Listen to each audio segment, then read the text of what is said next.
morning, everyone. Welcome to Tribune News on Q, your go-to morning news source, only here at Daily Tribune. We're live on Daily Tribune's Facebook page, Tribune Now on YouTube, and Daily Tribune Official on TikTok. I'm Luis Kalingag, bringing you today's top stories. Let's kick things off with today's weather. In Metro Manila, expect a dry and sunny Monday with clear skies from mid-morning through late afternoon. Temperatures stay high throughout the day, peaking around 33 to 35 degrees Celsius, while relative humidity drops to low as 58% in the morning and gradually rises again by night. Winds will blow consistently from the west-southwest, with no significant precipitation expected. Cloud cover returns by the evening, bringing cooler conditions and higher humidity levels overnight. For our traffic segment, motorists are advised of multiple traffic disruptions this morning. A stalled dump truck due to mechanical trouble is occupying one lane along Congressional Avenue westbound near Luzon Avenue as of 8:37 a.m.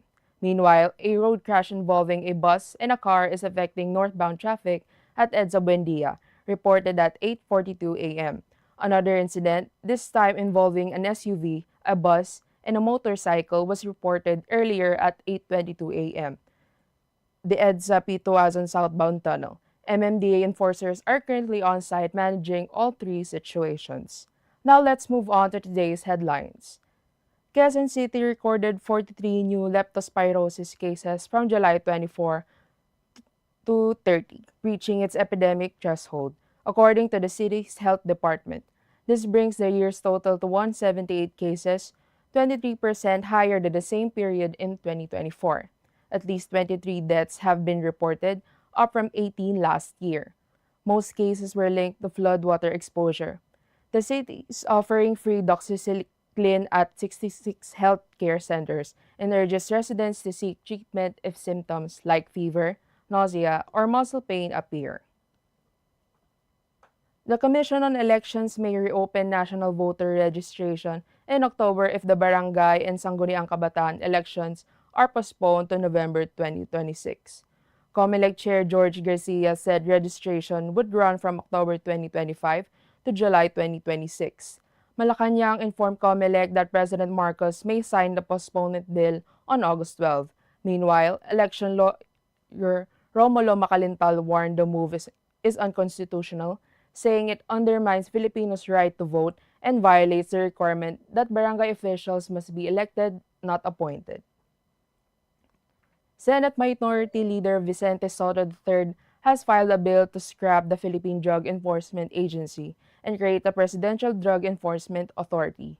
The new agency would centralize anti-drug efforts covering enforcement, prosecution, prevention, and rehabilitation.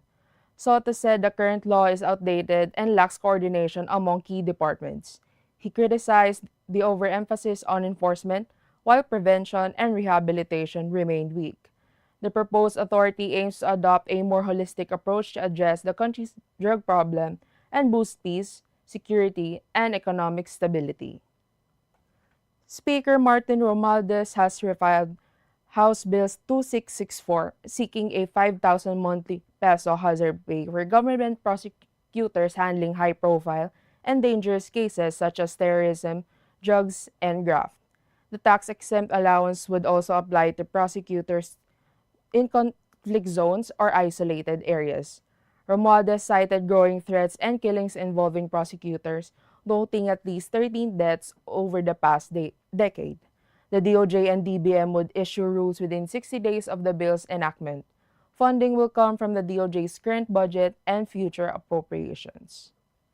Interior Secretary John Vic Remulla urged Metro Manila mayors to finalize a unified no parking policy by September 1 to ease traffic.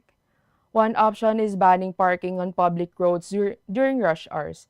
San Juan Mayor Francis Zamora said a total ban is unrealistic, suggesting time-based or one-sided parking instead.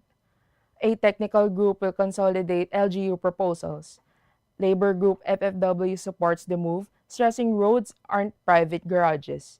They also propose expanding mass transit and using double-decker buses to reduce congestion, similar to Singapore and London models. For our business news, Apple Pay and Google Pay can launch in the Philippines without registering in the Bangko Sentral ng Pilipinas, as they are classified as technology service providers, not operators or payment systems. BSP Deputy Governor Mamerto Tangonen said both firms will not hold or process funds locally. They simply transmit on their credentials for payments. Financial institutions will remain accountable for any issues. The BSP noted that digital payments made up 57.4% of monthly transactions in 2024, surpassing government targets under the Philippine Development Plan.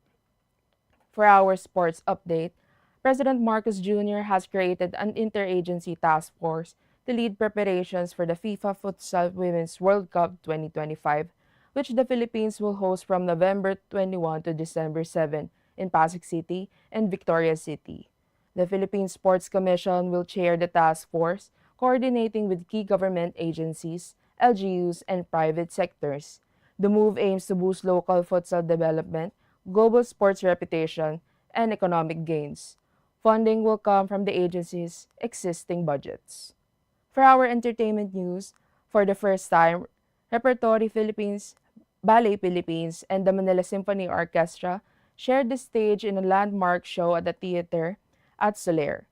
The collaborative performance featured Fibs Peter and the Wolf and the Little Red Riding Hood, blending theater, ballet, and orchestral music. Celebrity narrators, including Nobel Peace Prize laureate Maria Ressa, lent their voices. The event was part of the Ballet Philippines' 56th season and included free tickets for beneficiaries. Organizers hailed the event as a powerful celebration of Filipino artistic synergy and cultural outreach. Now a quick look at today's horoscope. You may find yourself more reflective than usual today, Virgo. It's a good time to tidy up your personal space or clear emotional clutter. Conversations with loved ones could bring clarity. Just remember to listen with empathy. Professionally, stay focused. Small details matter more than ever. Trust your instincts but don't rush decisions. A financial opportunity may surface. Evaluate it carefully before committing. Check your luck. The universe might have a surprise in store. For our trivia, the Philippines officially shifted its celebration of Independence Day from July 4 to June 12, following the signing of Republic Act 4166 on August 4, 1964, by then President Diosdado Macapagal. The law declared June 12 as the country's Independence Day to commemorate General Emilio Aguinaldo's proclamation of independence from Spanish colonial rule in Kawit, Cavite in 1898. Previously, the country observed Independence Day on July 4, the same day the United States recognized Philippine sovereignty in 1946. RA 4166 also reclassified July 4 as Philippine Republic Day. The shift underscored the country's assertion of its national identity and historical roots, separate from American colonial influence. Macapagal said the move was intended to rekindle nationalism and preserve the Filipino heritage. That's all for now. Join us again at noon for more updates. I'm Luis Kalingag, and this has been Tribune News on Q. Have a great one.